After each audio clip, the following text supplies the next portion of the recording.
नमस्कार, बहुत स्वागत है आप सभी का। आप देख रहे हैं BSTV और मैं हूं आपके साथ विवेक पांडे। सिक्योरिटी लीक, लेकिन टेंशन भी, क्योंकि सबसे खतरनाक बात सामने आई है। सबसे खतरनाक बात यह है कि 64 करोड़ डेटा लीक होने का अनुमान जताया गया है। मैं आपको पूरी बात बताऊंगा, लेकिन आपको सबसे पहले डिवाइस हैकिंग को समझना होगा। होती क्या? फ्री गेम, मॉड ऐप या फोन क्लीनर, फ्री रिचार्ज ऐसे ऐप आते हैं, आप उसे करते हैं क्लिक, आप उसे कर लेते हैं इंस्टॉल, लेकिन ये आपके फोन से डेटा चुरा लेते हैं किसी OTP पर कभी, या फिर कोई फिशिंग लिंक हो सकती है जो WhatsApp, SMS या ईमेल में आपको मिलती है। आप टॉर्च ऐप को कैमरा, कॉन्टैक्ट, माइक्रोफोन और परमिशन अगर देते हैं तो ये भी खतरनाक है। अगर आप पुराने एंड्रॉइड iOS यूजर हैं तो इसमें सिक्योरिटी कमजोर रहती है, ये भी समझिए। या कोई क्रैक सॉफ्टवेयर हो, गेम के साथ वायरस जैसे ट्रोजन, स्पाईवेयर से आपका लैपटॉप भी हैक हो सकता है। तो इस तरह के अनजान ईमेल अटैचमेंट जैसे ZIP, EFX, APK फाइल को आपको बिल्कुल भी टच नहीं करना है। विंडोज लॉगिन या वाईफाई अगर आप ओपन डोमेन में करते हैं, पब्लिक वाईफाई यूज करते हैं, तो ये बड़ा खतरनाक है। ये बड़ा खतरनाक है, अभी से समझ जाइए। कैमरा, माइक अगर आपका चालू है और हैकर के पास अगर इसका पूरा सिस्टम कंट्रोल उस दौरान आ जाता है तो ये बहुत खतरनाक हो जाता है। कोई भी नकली ऐप, खतरनाक ऐप से आपको बचे रहना है, और आपकी पूरी जो जानकारी है वही आपका बचाव है, बस। और वही जानकारी मैं अब आपको बताऊंगा कि आपको आपकी डिवाइस को सुरक्षित कैसे रखना है। तो देखिए, डिवाइस को सुरक्षित रखने के लिए कुछ छोटे छोटे मैं आपको जानकारी दे देता हूं। आपको एक मजबूत स्ट्रॉन्ग पासवर्ड रखना है। ये 12 अक्षर का होना चाहिए, इसमें नंबर भी हो और साथ ही साथ स्पेशल जो नंबर्स होते हैं वो भी हो, यानी कि अल्फाबेटिकल नंबर और स्पेशल नंबर। एक ही पासवर्ड को हर जगह ना रखें, ये गलती ना दोहराएं। 2 स्टेप वेरिफिकेशन अगर 2F है तो ये बहुत बेहतर होगा आपकी सुरक्षा के लिए। संदिग्ध लिंक, ईमेल पर क्लिक बिल्कुल भी मत कीजिए, चाहे आपको कितना भी लालच दिया जाए। अनजाने ऐप्स या फिर जो आप अगर उसे इंस्टॉल कर रहे हैं आपको नहीं पता, तो ये भी बड़ा गलत है। समय समय पर आपको पासवर्ड बदलते रहना है, ये फायदेमंद है और यही आपकी सुरक्षा में इजाफा भी करेगा। क्योंकि सबसे महत्वपूर्ण बात यह है कि जो दरअसल जिस प्रकार की है, जो एडवाइजरी आई है वो ये बताती है कि काफ़ी इसमें जो लोगों का डेटा है वो हैक हुआ है, खासतौर से ID, पासवर्ड।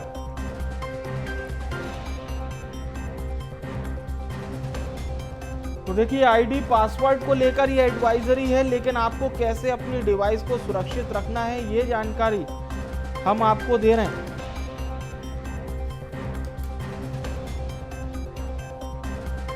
और हमारे साथ चर्चा के लिए 2 खास मेहमान इस वक्त चर्चा में जुड़ रहे हैं। 2 साइबर एक्सपर्ट इस वक्त हमारे साथ जुड़ चुके हैं। योगेश पंडित जी हमारे साथ जुड़ रहे हैं और शोभित चतुर्वेदी जी जुड़ रहे हैं। आप दोनों मेहमानों का बहुत स्वागत है और आपने वक्त निकाला हमारे दर्शकों को जानकारी देने के लिए। इसके लिए भी आपका शुरुआत में धन्यवाद। चर्चा की शुरुआत करते हैं शोभित जी आपसे। हमारे दर्शकों को बताइए कि ये साइबर हैकिंग होती क्या है, किस तरह से हमारा फोन, हमारा लैपटॉप या हमारा आजकल तो स्मार्ट टीवी हैक कर लिया जाता है और हमें पता ही नहीं चलता है कि हमारी डिवाइस हैक हो चुकी है। नमस्कार। सबसे पहली बात तो ये है कि मैं हैकिंग नाम की चीज अभी अवेलेबल है नहीं। हम केवल ये बता रहे हैं लोगों को कि ये हैकिंग होती है, लेकिन सबसे बड़ी दिक्कत ये है कि लोग जागरूक नहीं है। क्योंकि लोग जागरूक ना होने के कारण लोग अपना पासवर्ड इतना स्ट्रॉन्ग नहीं बनाते और सोशल मीडिया, सोशल इंजीनियरिंग के द्वारा जो यहाँ के नॉर्मल फुटप्रिंट बच्चे हैं वो सारे डेटा का पासवर्ड बहुत इजीली ब्रेक कर लेते हैं। जैसे सबसे बड़ी चीज है, आपके घर में सबसे पहले वाईफाई मॉडेम, उसका 90% लोगों का जो पासवर्ड है वो एडमिन 1234 ही होगा, या मोबाइल नंबर या आपका लैंडलाइन नंबर होगा। मेन चीज ये है कि आप अपने पासवर्ड स्ट्रॉन्ग क्यों नहीं बनाते हैं। फिर बात आती है आपके वाईफाई मॉडेम के, आपके मोबाइल्स की, या आपके सोशल मीडिया अकाउंट्स की, या आपके ईमेल अकाउंट्स की। तो कुल मिला के बात ये है, मेरे ख्याल से सबसे अच्छा तरीका ये है कि आप 4 गाने याद कर लीजिए अच्छे से, जो आपके बहुत फेवरेट 4 गाने हैं, उन 4 गानों के फ्रेजेस को, पहले पहले शब्द को आप निकाल लीजिए और उनसे आप अपने पासवर्ड बनाइए 8 से 12 से 16 डिजिट का, और उन अल्फाबेट्स को कीपैड के हिसाब से अल्फा न्यूमेरिकल और साइन उसमें दे सकते हैं। जैसे हैश है, आपका @ है, आपका CDE 3 नंबर है, इस टाइप का आपका पासवर्ड बनाते हैं तो आपका पासवर्ड स्ट्रांग बनता है और वो इजीली ब्रेकेबल नहीं होता है जी। अब दूसरी बात करें कि ये हैकिंग का जो मामला है कि ये कैसे हुआ, तो मेन चीज ये कि हम लोग अपने चीजों को इतना अवेयरनेस के ना होने के कारण, एक तो, और दूसरा हम उसको बहुत लाइटली लेते हैं कि कुछ नहीं होता, हमारा सब सेफ है। तो ये सबसे बड़ी लोगों की एक जैसे कहते हैं ना कि जो विश्वास उनको है कि ऐसा कुछ नहीं होता, यही एक सबसे बड़ी प्रॉब्लम है कि 2 स्टेप वेरिफिकेशन वो यूज करते नहीं है, अपनी सारी जानकारी वो सोशल मीडिया पे डालते हैं, हर एक चीज अपडेट करते हैं, पर कृपया करके एक दिन बाद भी अपडेट अगर वो करते हैं तो उनके लिए बेटर रहेगा। चलिए, तो यानी कि अपडेट करना बहुत ज़रूरी है, ये बात आपने बहुत ही अच्छी बताई। हमारे जो दर्शक हैं वो भी कहीं ना कहीं अवेयर भी हो रहे होंगे, क्योंकि ये एक बहुत बड़ा पॉइंट है। योगेश जी, आप हमारे दर्शकों को ये ज़रूर बताइए कि आजकल हमने सुना है कि स्मार्ट टीवी हैक हो जाता है, बहुत सारे केसेस हमारे पास आए हैं, बेंगलोर का केस है, अहमदाबाद का केस है, ऐसे बहुत सारे केस। स्मार्ट टीवी कैसे हैक हो सकता है, क्योंकि वो तो बिल्कुल हमारे बेडरूम में है। हमारी अगर सुरक्षा में सेंध इस तरह से लगने लगेगी तो फिर तो हम हर ओर से घिरे हुए हैं। जी देखिए, जो भी स्मार्ट डिवाइसेस की कैटेगरी में आपके उपकरण आते हैं जिनको आप IoT बोलते हैं, इंटरनेट ऑफ थिंग्स, तो उनके अंदर वही वल्नरेबिलिटीज हैं जो कि दूसरे अन्य डिवाइसेस में है। और जितने भी स्मार्ट डिवाइसेस आ रहे हैं ना, जिसमें आपके वाईफाई की कनेक्टिविटी है, तो किसी आपने केस स्टडी पढ़ी होगी जिसमें एक बच्चा है और उसने एक बड़े अच्छे फेमस एक IoT डिवाइस अलेक्सा का नाम दिया और उसने कहा कि ये फटाफट ये ऑर्डर प्लेस कर दो। जब बाद में न्यूज में भी ये जानकारी चलाई गई तो जो हमारे पत्रकार महोदय थे उन्होंने भी जब ये जानकारी चलाई तो उन्होंने वही फ्रेज दोबारा दोहराया कि अलेक्सा ऐसा ऐसा कर दो, और एक साथ लाखों ऑर्डर अमेजोन पर प्लेस हो गए उस पर्टिकुलर प्रोडक्ट के। अरे बाप रे। तो जो अलेक्सा का उदाहरण लें आप, तो वो मेश नेटवर्क पे काम करता है। आप का इंटरनेट बंद है, कनेक्टिविटी नहीं आ रही, तो भी वो आपकी बातचीत रिकॉर्ड कर रहा है और उसके बाद एक सही समय पे जैसे उसे कनेक्टिविटी मिलेगी अपलोड कर देगा। अब आपने इसको टीवी का उदाहरण दिया, तो ना सिर्फ टीवी, आपके स्मार्ट फ्रिज, आपके एसीज, आपके ऐसे डोर्स, ऐसे कैमरास जिनमें भी IoT या सेंसर्स इनेबल्ड है, वो हैकेबल हैं और आज के समय में इसके सबके वल्नरेबिलिटीज ओपनली अवेलेबल हैं। तो जो ओपन फोरम्स हैं, इसमें कोई भी व्यक्ति जो कि एवरेज कंप्यूटर भी जानता है, वो भी बड़ी आसानी से जाके इन डिवाइसेस पर इनकी वल्नरेबिलिटीज को एक्सपोज कर सकता है। अच्छा, चलिए, ये बड़ा आपने तो बहुत ज़्यादा अलर्ट कर दिया, मतलब बहुत ज़्यादा ध्यान रखना पड़ेगा। 2 step verification Chaturvedi ji, 2FA, ये थोड़ा सा हमारे दर्शकों को बताइए, ये होता क्या है, इसको रखकर कैसे हम सेव कर सकते हैं अपनी डिवाइस को? देखिए, 2 स्टेप वेरिफिकेशन जीमेल पे है, व्हाट्सएप पे है, सारे सोशल मीडिया अकाउंट्स आपके जितने भी है उन सब पे है, इवन आपके मोबाइल के हर एक एप्लीकेशन में भी अवेलेबल होता जा रहा है। इसमें आप अपना फिंगरप्रिंट्स, अपना मोबाइल नंबर, इस पे OTP भी आता है जो आपकी सिम पे आता है, ठीक है। इससे आपका जो मोबाइल है, आपकी एप्लीकेशन है, वो सेफ होती है।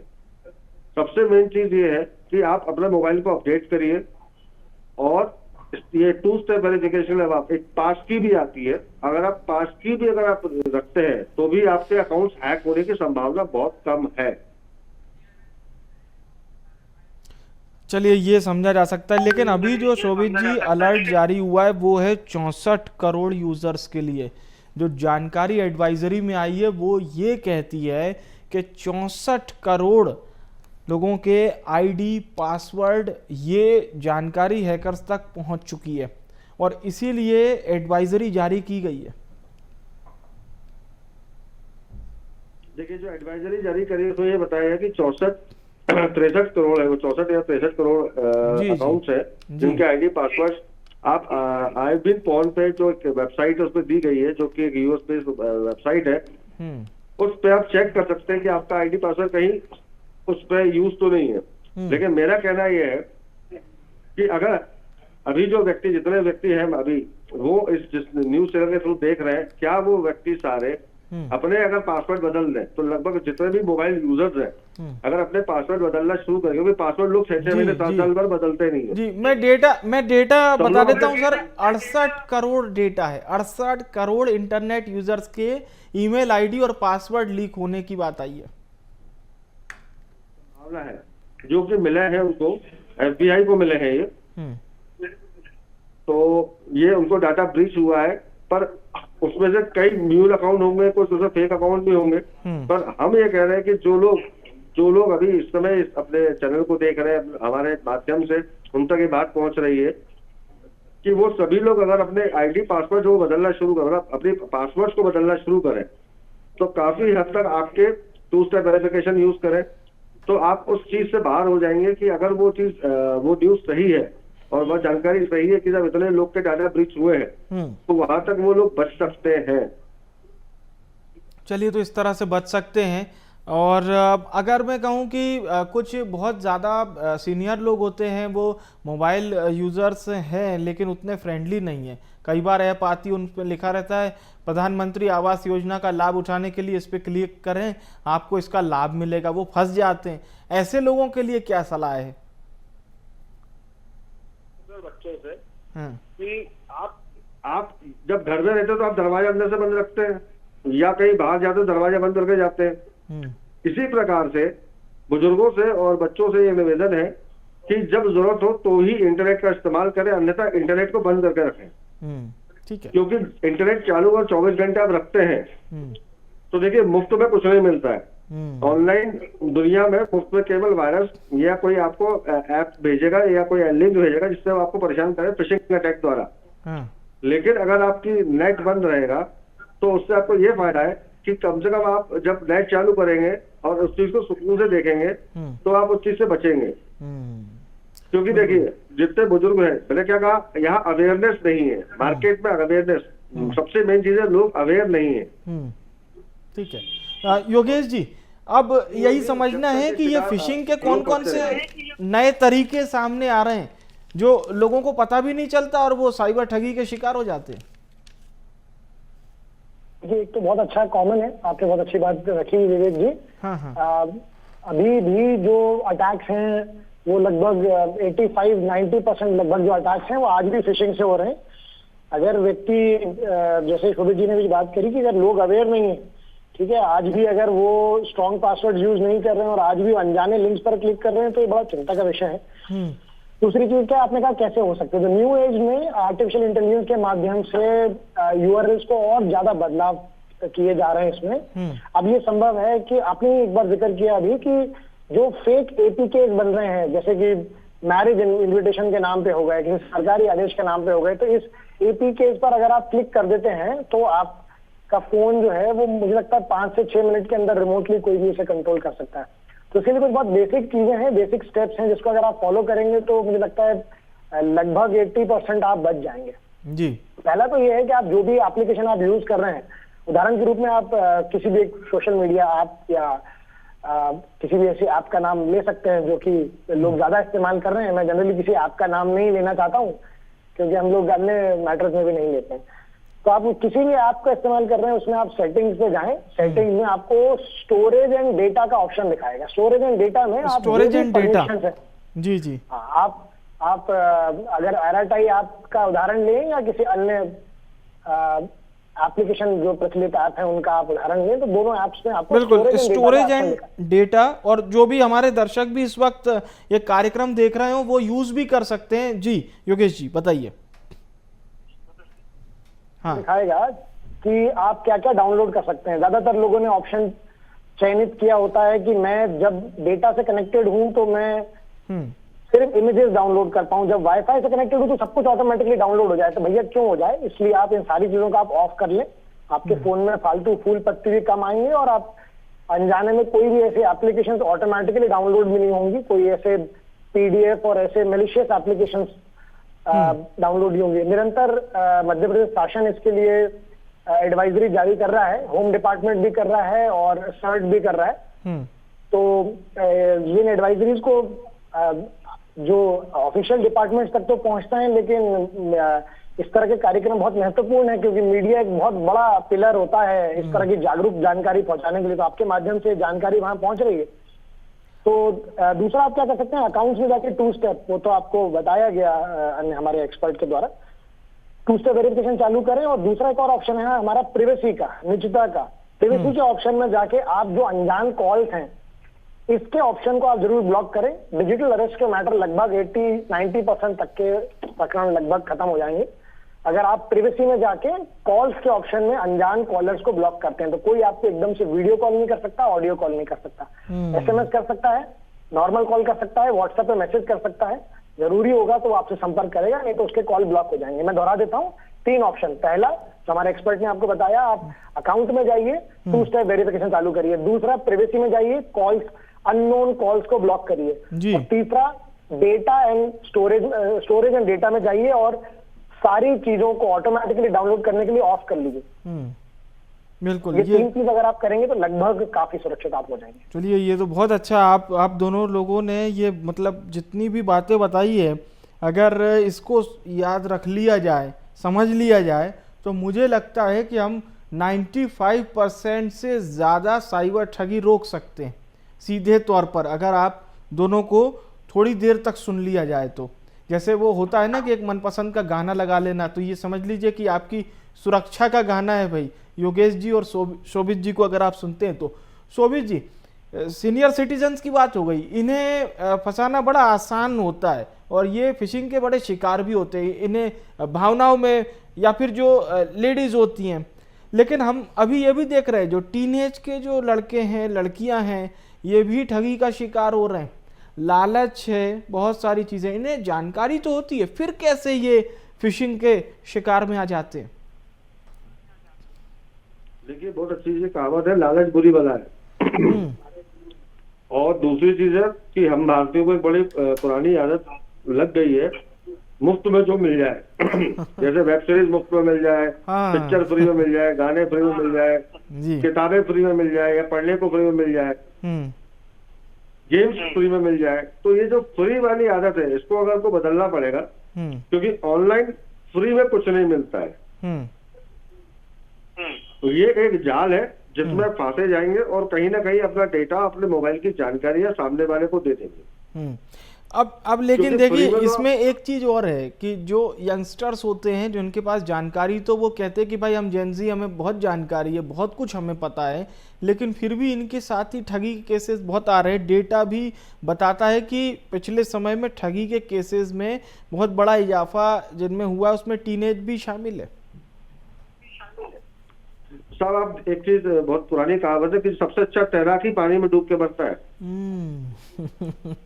क्योंकि ओवर कॉन्फिडेंस जब आता है व्यक्ति को, तो वही उसके साथ धोखा होता है। तो जो आजकल के टीनेजर्स हैं, जो बच्चे हैं, वो सोचते हैं अरे हमारे मोबाइल पे तो ये सब लॉक है, बिट लॉकर है, और ये है और वो है, और वही वो गलती कर बैठते हैं। अभी एक बिल्कुल यंगस्टर की बात कर रहा हूँ, 60 लाख रुपए का उनको ट्रेडिंग पे उनको साइबर फ्रॉड हुआ है जी। ठीक है, ऐसे कई है जिनको शादी का झांसा दे के दिया गया, नौकरी के बेस पे दिया गया, या क्रिप्टो करेंसी के बेस पे दिया गया। तो मैंने क्या बोला, इस सब जगह अगर आप देखो तो प्रलोभन, एक शब्द का इस्तेमाल मैं करूंगा, प्रलोभन, लालच, जल्दी से मल्टीपल पैसा बढ़ जाए। तो शॉर्टकट इस दुनिया में कभी कहीं नहीं है। जब तक मेहनत नहीं करेंगे आपको फल नहीं मिलेगा जी। तो लोग इस प्रलोभन में फंसते हैं, इस शॉर्टकट के कमाने के चक्कर में फंसते हैं, और कहीं ना कहीं वो फिर साइबर क्राइम का शिकार हो जाते हैं। ठीक है, ठीक है, ये बात आपने बहुत अच्छी कही है, याद करने वाली बात है। योगेश जी, एक बार फिर से आपका रुख करते हैं। अब शादी का कार्ड आ गया, उसमें कैसे वायरस मेरे मोबाइल पर आ सकता है, ये बहुत क्वेश्चन लोगों ने किया। जी, बहुत अच्छा सवाल है आपका विवेक जी। .ap के फाइल जो होती है, इसको समझने की जरूरत है। कुछ फाइल्स होती हैं जो डिफॉल्ट हमारे डिवाइस में बना के दी जाती हैं कंपनियों द्वारा, ठीक है। और जो अन्य एप्लीकेशंस होती हैं जिनको हम लोग बोलते हैं third party applications. Third party applications कोई भी हो, चाहे वो इंस्टॉल नॉर्मली करना सुरक्षा की दृष्टि से सही नहीं माना जाता। कोई भी एप्लीकेशन जो आपके फोन में मैन्युफैक्चर, जिसको OEM बोलते हैं, ओरिजिनल इक्विपमेंट मैन्युफैक्चरर, उसके अलावा कुछ भी है तो वो थर्ड पार्टी है। चलिए, अब आप एक प्रोग्रामर हैं विवेक जी, आपने बड़ा अच्छा सा एक प्रोग्राम बनाया और आजकल तो AI के माध्यम से आप 5 मिनट में प्रोग्राम बना सकते हैं। तो आपने एक प्रोग्राम बनाया कि साहब मैं रिमोटली किसी भी डिवाइस को कनेक्ट कर सकता हूँ। इससे बहुत लाभप्रद एप्लीकेशन है, इससे आप लोगों की दूरस्थ बैठकर मदद कर सकते हैं जी। ठीक है। जैसे कि आपके अनेकों रिमोट एप्लीकेशन हैं, टीम व्यूअर, एनी डेस्क, अन्य ऐसी एप्लीकेशन है, बहुत प्रचलित एप्लीकेशन है। लेकिन आगे समय में देखा गया कि इन्हीं का दुरुपयोग होने लगा। लोग रिमोटली, जो हैकर्स नहीं कहेंगे, इनको बड़ा टेक सेवी और बेसिक जानकार के लोग हैं, तो ये वरिष्ठ जनों के, महिलाओं के मोबाइल में, और जो भी टेक सेवी लोग नहीं है, बच्चों के डिवाइसेस में, ऑफकोर्स इनके डिवाइसेस में ऐसे एप्लीकेशन इंस्टॉल करते हैं, उसके बाद इन डिवाइसेस को रिमोटली चलाने लग जाते हैं। अब क्या होता है कि जब यूजर को पता ही नहीं कि मेरे डिवाइस में ऐसा हो गया, ठीक है, तो अलग अलग सिचुएशंस है। या तो यूजर को पता नहीं है, जो विक्टिम होता है उसको बहुत आखिर में पता चलता है, लोग संकोच के कारण कई बार बताते नहीं है। तो एक बहुत इंपॉर्टेंट उदाहरण है, बहुत अच्छी बात समझने की है कि आप इसकी रिपोर्टिंग जरूर करें। आप cybercrime.gov.in पोर्टल पर करें, 1930 हेल्पलाइन नंबर पर करें, पेरेंट्स को बताएं, गार्जियंस को बताएं, एक्चुअली सेंसिटाइज होना बहुत जरूरी है। और पंडित जी, 100 बात की एक बात, हमारी जानकारी, आपकी जानकारी, हम सबका बचाव है। अगर हमें ये पता चल जाए ना सर, तो आपके और चतुर्वेदी जी के ये जो इतना आप लोग मेहनत करके सारी बातें बताए हैं, आपके भी बात का मतलब तभी निकलेगा। तो बहुत बहुत धन्यवाद मैं करूंगा। और ये भी बिल्कुल आपने जिस तरह से अवेयर किया हमारे दर्शकों के लिए, ये उनको बहुत फ़ायदेमंद रहेगा। बहुत बहुत शुक्रिया हमारे साथ जुड़ने के लिए आपका। देखिए, हमारी ये जानकारी आपके लिए हम लेकर ही इसलिए आए कि आप घबराइए नहीं, आप समझ जाइए। और जो हमारे एक्सपर्ट आपको जानकारी दे रहे थे, इसे एक बार नहीं, अगर आपको एक बार में समझ में नहीं आया, 2-3 बार समझिए, सुनिए, बहुत आसान भाषा में समझाया गया है। फिलहाल के लिए खास पेशकश से मुझे दीजिए इजाज़त। देखते रहिए BS TV। नमस्कार।